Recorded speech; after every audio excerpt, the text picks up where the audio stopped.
Hi, I'm Matt Leacock, and I'm here to give a short overview of the rules to Era Medieval Age. First, here's a look at all the components. Era comes with 4 pegboards where players create their cities, 36 dice, 71 sculpted buildings, a set of 32 walls, and some scorched earth tiles. Players begin the game by designing their starting domain. Their keep starts in the exact middle of each board, and it provides a noble die. Each player then positions their 3 longhouses, which each provide a peasant die. Then they add a farm and 3 walls. There's no single good way to do this. I've seen a huge variety of starting setups.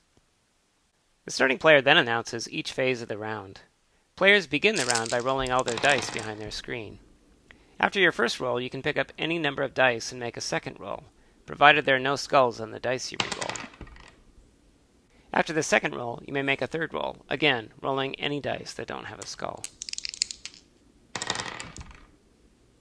Players then collect the resources on their dice and mark them on their pegboard. You can collect trade goods, which look a little like treasure chests, stone, wood, and food. Each farm also produces a food. After the collect step, players must feed their people. For each die you have, you must spend 1 food. If you don't have enough food, you gain 1 disaster point for each food you were short. Then each player looks to see how many skulls they rolled to determine which disaster they triggered. If you rolled 1 skull, brigands have attacked and demand a resource. 2 skulls mean your city may suffer from disease.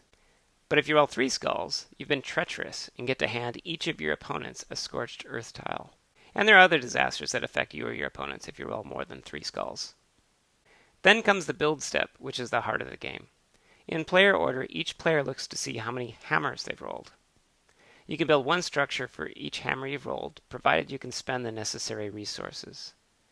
For example, with my 2 hammers, I might spend 1 stone to build this long wall segment, and I could spend 3 more wood to build this mill. After the build step comes the extort step. At this time, nobles rattle their swords and demonstrate their strength. Players with more swords can demand bribes of all the players with fewer swords, provided they didn't roll any shields. You can opt not to pay a bribe, but if you do, your opponent will thump you on the head and you'll have to take a couple of disaster points. Play continues until 3 building types have been exhausted in 2 and 3 player games, or 5 building types have been exhausted in 4 player games. Players then add up the points for their buildings. Buildings that are completely walled in score double. Some buildings, such as the cathedral and university, provide additional bonus points. Finally, award points for having the most culture and the largest walled area.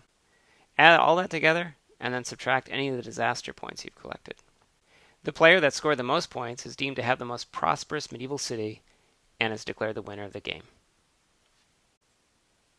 Era Medieval Age is the first of 3 roll and build games that I'm designing for Eggert Spiel. The game will premiere in early August at Gen Con, and I hope you get a chance to check it out. Thanks.